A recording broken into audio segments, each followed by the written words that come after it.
Ya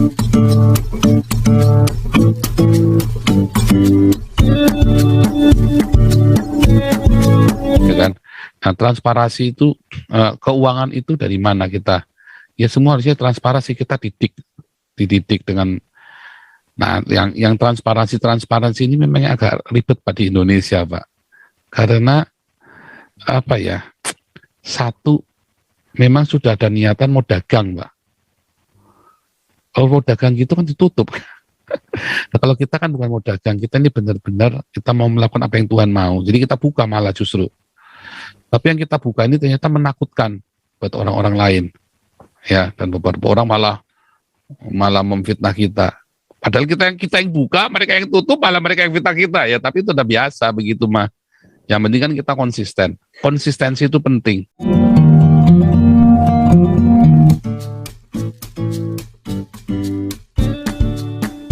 Ini lanjut dulu nih Pak Frans ya.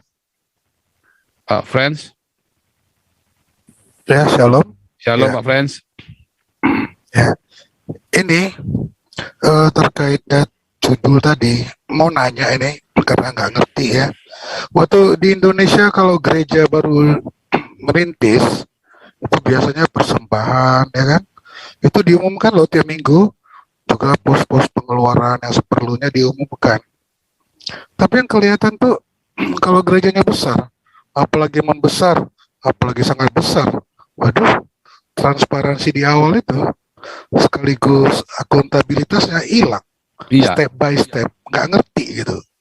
Yang kedua, itu di Indonesia ya, itu ada gereja perintisan, lalu tuh istilahnya dibantu atau dibina oleh gereja lain, lalu berkembang jemaatnya jadi 10, 100 gitu ya. Setelah gemuk gitu, di take over oleh yang gereja yang menyusukan dulu gitu. Yang paling parahnya itu pendeta yang merintis itu ya apa nggak diapakan ke situ, bukan jadi pendeta apanya gitu loh. Jadi mau aku tanyakan itu prinsip-prinsip praktek Alkitabiah atau gimana? Makasih. Iya, itu dari awal sudah salah Pak. Dari awal sudah salah Pak. Bikin gedung gereja, organisasi gereja, lalu harusnya alami Pak. Bukan sengaja dibentuk, bertumbuh sama-sama. Kayak kita ini kan dari kecil Pak. Kelompok kita dulu dari kecil Pak. Kelompok ini kan dulu kecil, suami kita kan. Ya masuk suami cuma 10 orang. Yang ya viewernya juga kita paling cuma 10. Ya kan, tiap kita live kan jam 10 lama-lama jadi 100, jadi 200, jadi 800. Terus jadi sekarang kita ibadah saja, ibadah ya namanya koinonia kita, viewernya rata-rata kita 1.500 sampai 2.000. Kita bertumbuh, ya kan. Nah, transparansi itu, keuangan itu dari mana kita? Ya semua harusnya transparansi, kita dididik dengan. Nah, yang transparansi ini memang agak ribet Pak di Indonesia Pak. Karena apa ya? Satu, memang sudah ada niatan mau dagang Pak. Kalau mau dagang gitu kan ditutup. Nah, kalau kita kan bukan mau dagang, kita ini benar-benar kita mau melakukan apa yang Tuhan mau. Jadi kita buka malah justru. Tapi yang kita buka ini ternyata menakutkan buat orang-orang lain. Ya, dan beberapa orang malah memfitnah kita. Padahal kita yang buka, mereka yang tutup, malah mereka yang fitnah kita ya. Tapi itu udah biasa begitu mah. Yang penting kan kita konsisten. Konsistensi itu penting. Satu itu. Nah, kedua, memang tadi ya Pak, uang itu memang saya aja belum tentu kuat Pak. Ya. Tuhan ajari saya kredibilitas dan integritas. Jadi caranya gimana? Mumpung ini masih cuma ratusan juta, cuma 3 miliar Pak. Udah kita bikin sistem dulu supaya saya jangan nanti tergoda masuk ke sana. Jadi sampai nanti pun kakak saya saja, saya kan pernah cerita ya kapan hari itu, saya mau tolong kakak saya nggak bisa untuk pegang misalnya wilayah di kota tertentu, nggak boleh. Karena begitu ketahuan orang nggak percaya saya lagi Pak. Jadi saya nggak mau kasih kakak saya ke sana. Sempat kepikir, tetapi kan pengurusnya bukan saudara saya, nggak ada saudara saya di pengurus itu. Kalau ketahuan, bahaya. Akhirnya apa? Saya nggak bisa tolong kakak saya. Tetapi karena saya tulus hati ya, Tuhan kasih jalan sehingga saya tetap bisa tolong kakak saya. Itu ya karena Tuhan buka jalan, gimana caranya? Ya tapi coba kalau misalnya saya involve di situ semua macam-macam saya semua, apa saya nggak tergerak hati saya buat menolong kakak saya? Ya pasti. Kok itu kakak saya kok, ya pasti tak tolongin pakai caranya gimana dengan sekompetensi ini. Tetapi kan karena sudah dari awal sudah kita setting nggak bisa, sehingga mau sampai nanti pun saya nggak bisa untuk menyalahgunakan ini. Sampai nanti pun nggak bisa. Ya dari Pak Ketua dan Ibu Ketua ya, Ibu Pembina, Ketua Pembina dan Pak Ketua dan tim Yayasan Tangki, nggak bisa, saya nggak akan bisa masuk ke sana, nggak akan bisa menyalahgunakan keuangan di dalamnya. Udah, wah nanti dimanipulasi ketuanya orang tajir. Jadi dia nggak mungkin gara-gara bagi hasil sama saya, nggak bisa. Ketuanya tajir Pak. Mau jalan-jalan ke Eropa, jalan-jalan ke Amerika, jalan-jalan ke Australia itu kayak jalan-jalan pergi ke Kerawang Bekasi. Ya santai cuma jalan. Bang, ini di Eropa, ini pulang tiba-tiba udah di Australia. Kemarin baru pulang dari Amerika. Apanya yang mau di ini? Ya kan? Jadi nggak mungkin bagi hasil sama saya. Jadi istilahnya semua udah. Ya, jadi itu Pak, memang di Indonesia itu agak sulit Pak untuk masalah transparansi itu, dan kedua masalah bisnis itulah kenyataan Pak, bisnis gereja. Itulah sebabnya hari ini kita belajar ya tentang hal ini kan tadi. Oke. Cuman bukan berarti saya lebih baik ya Pak, enggak, saya hanya lebih saya sudah tahu, saya sudah melewati masa-masa itu Pak. Bukan saya lebih baik, tidak ya. Saya tahu kelemahan saya dan saya bikin sistem supaya saya tidak jatuh dalam kelemahan saya itu. Gitu Pak. Bagus. Oke, terima kasih. Iya, dan saya berharap teman-teman semua banyak yang ini ya, banyak yang mulai ya militan nabur ya di Damaris ya, supaya Anda diberkati. Coba tes aja kalau nggak percaya kan. Oke, Freedom Palestina. Kalau udah nih Pak kebodohan ya. Freedom Palestina ada? Mikrofonnya dinyalakan, Freedom. Kalau nggak Pak kebodohan dulu deh, silakan. Halo. Shalom. Malam Pak Paul, lama Malam. masuk ini. Iya, iya Pak kebodohan. Ditanya hari Minggu aja Pak. Jadi lanjutin Pak Fren tadi Pak, mungkin saya ngelihatnya apa yang Pak Paul sampaikan hari ini mungkin seperti sebuah keping logam, itu ada dua sisi ya. Satu sisi itu adalah kita diakonia kepada orang-orang yang miskin, orang-orang asing dan yang kesusahan itu ya. Tapi sisi lain sebenarnya adalah juga di dalam gereja itu kita juga belajar saling mengasihi gitu loh Pak. Jadi kalau di dalam gereja, dalam komunitas kita kasih itu nggak tumbuh, nah itu otomatis kasih kepada orang lain juga saya lihatnya juga nggak berkembang. Nah jadi gereja-gereja yang sekarang ada ini kan digedein ritualnya, digedein bisnis agamanya, akhirnya kasih satu sama lain bubar ya, otomatis juga kasih kepada diakonia itu juga ikutan hancur gitu loh Pak Paul. Nah jadi saya lihat sih setelah saya banyak pelajarin kesesatan gereja ya timbul karena sistem gerejanya yang definisi bentuknya filosofinya udah berubah daripada yang Yesus ajarkan kan. Ngapain Yesus di dunia 3,5 tahun dia kalau nggak ngajarin cara hidup bagaimana mereka saling mengasihi kan. Karena yang susah itu kan adalah mengajarkan saling mengasihi itu satu sama lain ya. Hari apa itu yang Pak Paul sharing soal Petrus yang ditanya Tuhan, apakah engkau mengasihi aku? Itu saya sangat diberkatin sekali Pak Paul itu. Yang Pak Paul bilang, aku ini kasihnya masih pakai pamrih, kata Petrus kepada Yesus. Itu saya sangat diberkati banget itu. Itu luar biasa. Saya nonton ulangannya Pak. Nah itu saya nggak bisa ikut Zoom. Nah itu juga saya ngelihat bahwa saya sudah sekian lama ikut Tuhan. Jadi beberapa tahun terakhir saya belajar bahwa gereja yang sudah rusak akhirnya nggak bisa berdiakonia itu tadi. Dan kemarin saya sudah daftar juga ke hotline Damaris ya, semoga nanti 1-2 minggu ini saya udah bisa ngajuin proposalnya ya ke Damaris ini buat daerah Lampung nih.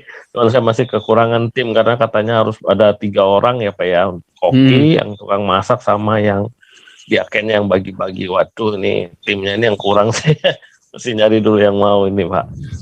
Ya itu aja Pak sharing saya Pak Paul, bagaimana pendapat Pak Paul ya tentang Iya. saya tadi ya. Mudah-mudahan cepat nih Pak Jimisu memang lagi kelabakan ini ya, siang pulang kerja, pulang ngajar, pontang-panting sampai malam tuh Pak Jimisun itu ya. Tapi mudah-mudahan nih Pak Jimisun ini ya, tapi ini sudah mulai ada pengembangan, nanti rencananya Parung buka tambahan, terus saya nggak tahu, mudah-mudahan minggu depan ya, minggu ini Parung sudah bisa jalan mudah-mudahan ya. Bogor juga buka tambahan Pak. Bogor juga ya. Terus mana lagi tuh tambahan, tapi ini Lampung ya. Kemarin kan kita stop, sementara Jakarta, Surabaya, Semarang, Bandung. Tapi ini kalau sudah besar begini, kita rencananya memang mau tambah. Mungkin kita belum sempat meeting lagi soalnya. Kita lagi tunggu dulu, stabilkan. Tapi ini sudah cukup. Nanti kita mau meeting lagi segera supaya bisa Medan bisa segera terrealisasi sama Lampung. Karena ini Medan bolak-balik ngejar ya, sama Kupang kita bisa hidupkan lagi ya Kupang itu ya. Mudah-mudahan kita bisa hidupkan lagi. Sama ini Pak, saya ingat satu nama Pak Paul buat di Nias itu. Iya. Itu ada dulu mantan jemaat di Babelov itu, ada namanya Pak Sentaleo itu Pak. Dia tahun habis gempa Nias itu dia ke sana buka panti asuhan dan banyak juga ini untuk yatim piatu juga untuk mereka mendidik mereka bercocok tanam apa segala macam. Itu juga mungkin kalau Pak Paul butuh channel ke sana mungkin bisa juga itu Pak. Kita sudah ada di sana, hanya kita lagi latihan, sekarang lagi simulasi semua SOP ini Pak. Begitu gitu. Tanahnya kita sudah dikasih tanah Pak, kita udah punya tanah 1 pulau sama 5 hektar, juga ada yang kasih tanah juga di Medan. Kita mau memaksimalkan semua itu. Juga dari Galarua juga ada yang ngasih rumah singgah, yang buat rumah singgah.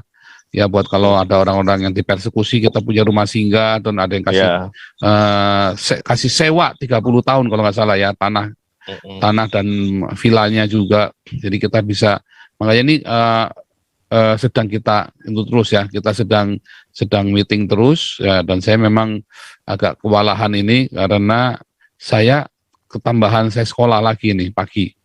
Iya. Tambahan saya sekolah pagi. Saya juga mau ikut kelasnya Pak Paul. Aduh, ya, Desember ikut aja, ikut Desember. Kalau nggak salah itu hari Senin ya. Senin. Iya. Senin jam berapa Indonesia Pak? Jam 6 ya? Jam Senin itu jam 6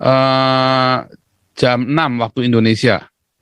Oh boleh itu kalau Senin bisa saya. Cuman nanti kita baru mau bicarakan dulu jam berapa Seninnya. Cuman ini kemarin minta maaf ya, saya baru ingat ya, minta maaf teman-teman, saya tuh lupa nyalakan Zoom-nya. Kemarin ada meeting ya hari Sabtu itu. Cuman kita mau rubah, saya lagi mau kasih tahu Pak Jenderal Tobing, kalau kita hari Senin buat konsultasi hukum, nah Pak Jenderal Tobing nanti kita pindah ke hari Kamis. Ya, hari Rabu atau Kamis. Nanti saya lagi janjian sama Pak Jenderal Tobing dulu, maunya hari apa. Sebab Senin saya nggak pernah ikut hadir. Sedangkan acara Pak Jenderal Tobing ini saya mesti ikut kuliah, saya mesti ikut menghadiri juga, ya kan. Kuliah Pancasila ini. Karena kita mau bikin buku kedua kan, soalnya kan. Nah, jadi hari Senin kita bukan kuliah Pancasila, tapi konsultasi hukum. Karena kalau Sabtu ternyata saya suka ribet, suka nggak bisa gitu. Nggak bisa bukain juga termasuk, nggak kepegang gitu loh. Kalau ada Sabtu itu saya malah sibuk sekali ya.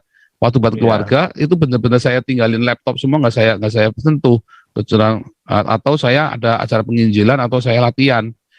Nah jadi kita pindah konsultasi hukum hari Senin, kuliah Pancasila hari Kamis, hari Raya nanti kita seperti biasa tanya jawab Alkitab atau melakukan ini ya suara kenabian bagi Indonesia.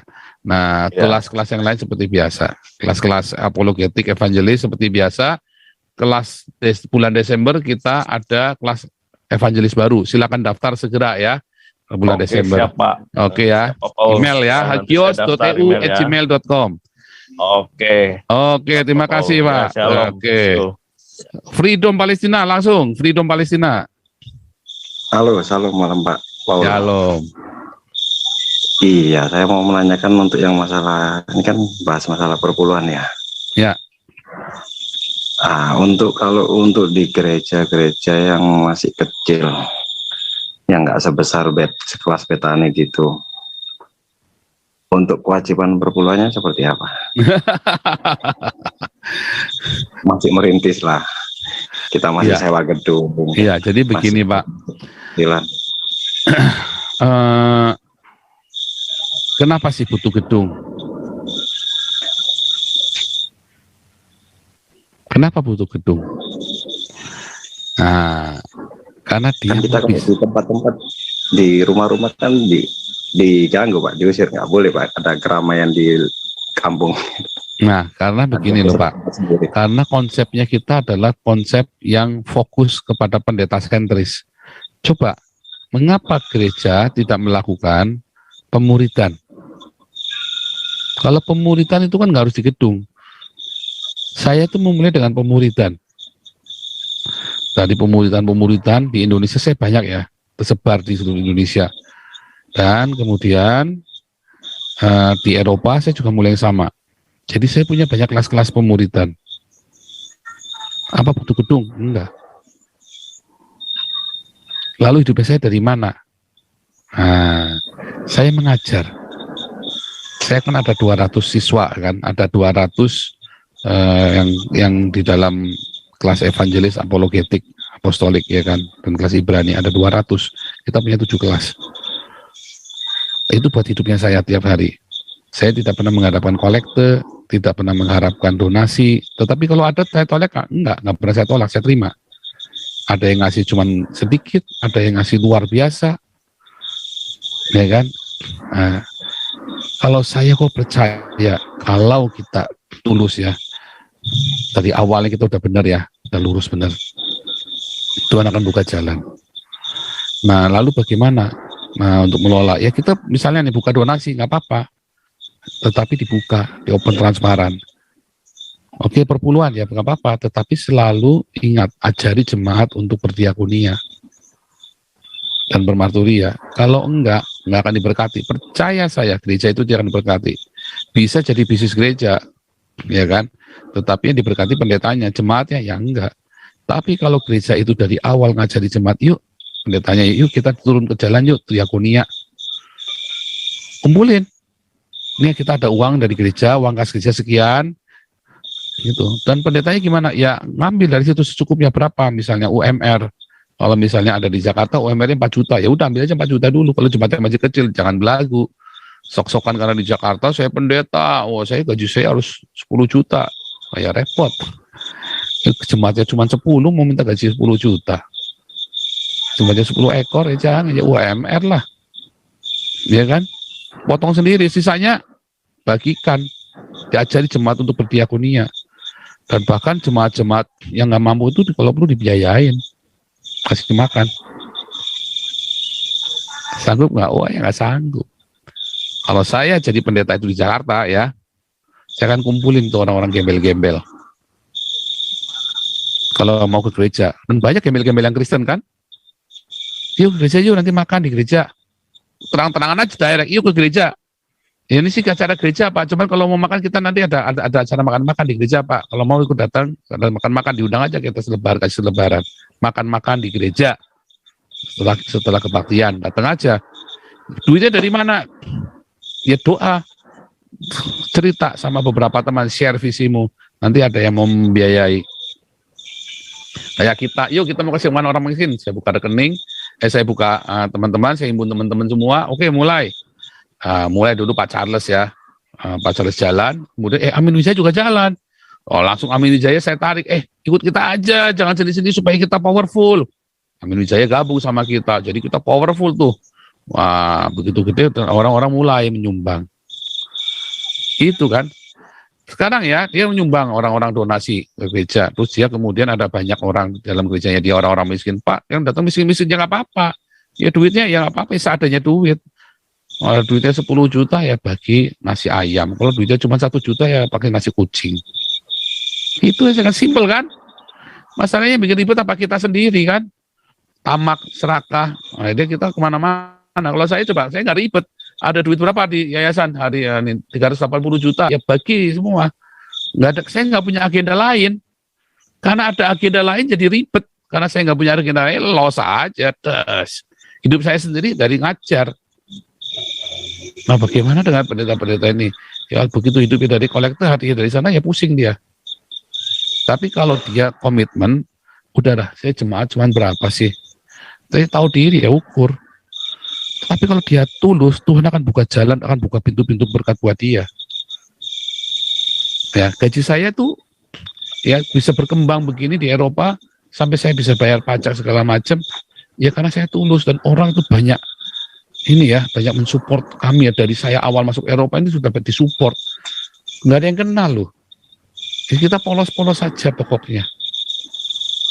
Jadi jangan takut, tapi dibuka transparan. Semua saya mah transparan sih saya sih ya.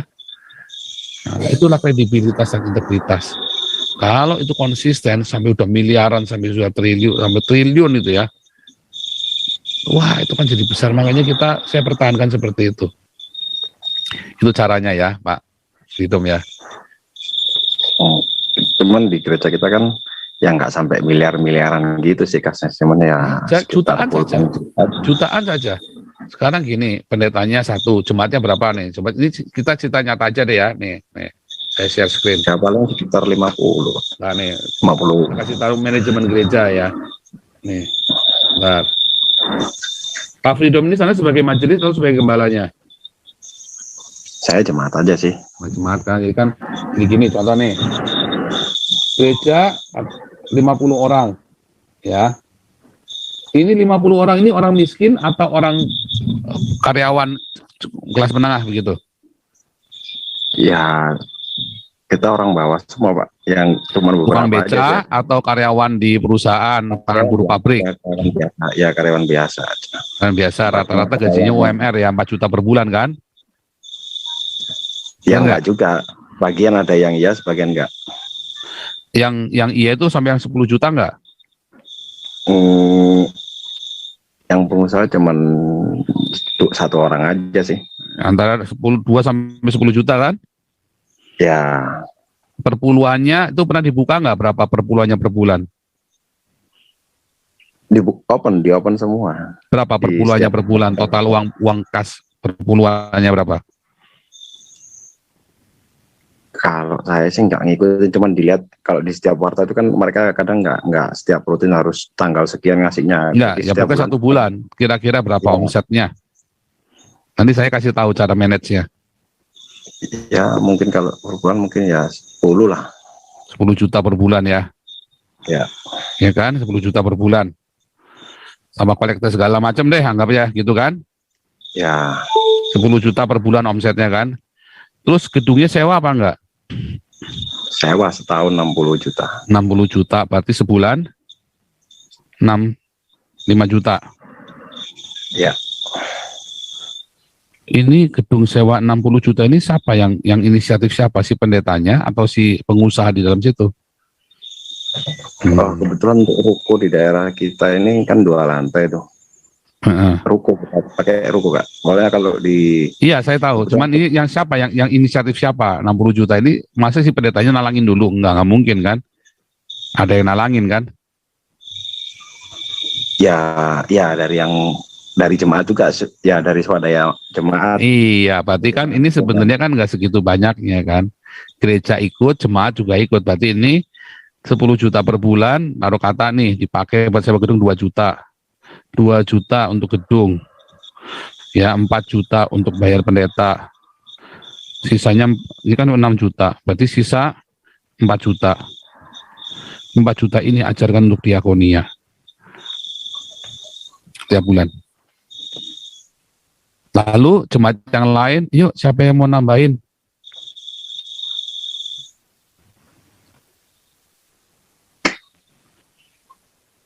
Gitu.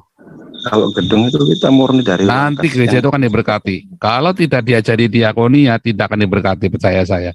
Nanti akhirnya, wah, si pendetanya jungkir balik akrobat. Kalau Gitu ya. secara teknis kita Harus jujur. Masalahnya kan seringkali nggak jujur. Punya agenda-agenda lain. Saya banyak kenal sama pendeta-pendeta macam begini soalnya. Kalau dia jujur, dia akan diberkati. Loh, Anda kira saya di Eropa caranya gimana coba?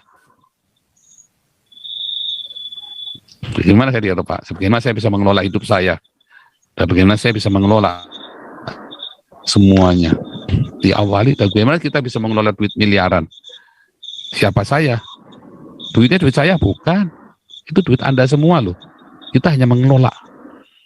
Ya kan? Tapi saya diberkati. Gitu ya. Jalan Tuhan nanti ada. Kalau kita jangan punya agenda buat tamak cinta uang tadi, jangan sisakan sedikit pun. Nanti jalan Tuhan ada. 4 juta sebulan Jakarta itu cukup. Karena itu UMR. Jadi pendeta ngambil gaji. Jangan semua, nanti kurang beli mobil, Pak, beli ini, wah, ketok kepalanya.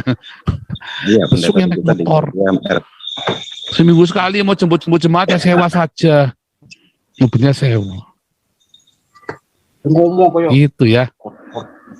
Ya. Oke, ini karena sudah jam 11 di sana, kita harus stop nih, minta maaf ya. Oke, jadi gitu ya, harus jangan punya agenda pribadi. Pendetanya itu tulus dibuka berapa kebutuhannya dia. Diakonnya itu diusahakan separuh dari pengeluaran itu. Minimum sepertiga, usahakan separuh dari omset uang yang ada di gereja. Minimum Kalau di sepertiga, gereja kita tuh usahakan separuh. ikut bantu pelayanan misi di pedalaman, Pak. Bukan diakonia untuk ke makan orang-orang miskin gitu. Jadi fokus ke pelayanan misi hamba-hamba Tuhan yang dikirim ke pedalaman. Nah, kita sisihkan dana ke sana. Ya boleh saja. Pokoknya separuh itu minimum sepertiga. Jadi kalau mau bikin begitu, sepertiga buat pendeta, sepertiga buat layanan misi, sepertiga buat diakonia. Pendeta gajinya UMR.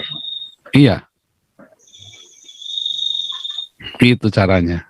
Ya. Kalau nanti jemaatnya udah 3 kali lipat, ya udah jadi 30, omsetnya udah 30 juta, ya pendetanya tambah jadi 6 juta. Nanti kalau sudah jemaatnya 100, omsetnya sudah omsetnya per bulan sudah 100 juta, ya pendeta mulai dikasih 10 juta. Gitu. Tapi maksimum ya jangan sampai gaji 50 juta, ya jangan. Ya kan. Kalau di Indonesia ya, jangan, gaji 20 juta sudah bagus. Itu pemain musiknya di Betani itu kalau kurang lebih 16 juta ya. 8 juta. Lah itu 10 tahun yang lalu, 10 tahun yang lalu pemain musiknya di Betani itu 10 juta gajinya. Full timernya. Oh, tapi hidupnya siang malam di sana, makanya musik sama pemain profesional kan, mereka itu kayak orang di kafe kan juga sama. Di kafe kan mereka sekali ini kan juga dapatnya banyak juga. Jadi supaya mereka jangan main di kafe, digaji. Itu contoh ya, 10 juta. Pendeta-pendetanya gajinya rata-rata ya. Di kita malah nggak bisa ngasih TK buat tim musik malah, Pak. Karena harus dikasih uang jalannya apa segala macam, harus kasih profesional. Kalau di Betani kan karena profesional maka dikasih. PK-nya kan ada, sekali main misalnya berapa, 500.000 atau 1 juta itu kan. Kalau di gereja-gereja yang keren-keren itu profesional. Dibagi, mereka mengolah dengan profesional benar, tapi yang paling penting adalah harus diakonia. Gitu. Kalau nggak diakonia, kalian nggak akan diberkati. Kebanyakan kita dapat sumbangannya dari Korea kan kebetulan. Nah, sekarang kalian dapat sumbangan, tapi kalian tidak nyumbang lagi kan, repot juga. Pokoknya diakonia, semiskin apapun gereja itu harus diakonia. Kalau tidak akan diberkati. Semiskin apapun. Meskipun pengaplikasinya lewat pelayanan misi nggak masalah, sama aja. Misi bukan diakonia, itu marturia, beda lagi. Harus bedain. Misi itu marturia. Diakonia tetap diakonia. Misi adalah marturia. Jadi kalau ngasih uang buat misi itu adalah marturia. Tahu nggak? Jadi nanti saya kan akan kasih nomor rekening Hagios ya mulai minggu depan ya. Itu adalah misi. Itu marturia. Bukan diakonia. Diakonia harus diakonia. Karena itu Anda sedang memberi makan Tuhan, menghutangi Tuhan. Itu ya. Misi ada lagi. Itu ya. Oke, ini kita harus selesaikan. God bless you semuanya. Kita akan tutup dalam doa. Ibu Pastor Novi, boleh tutup dalam doa, Pastor Novi?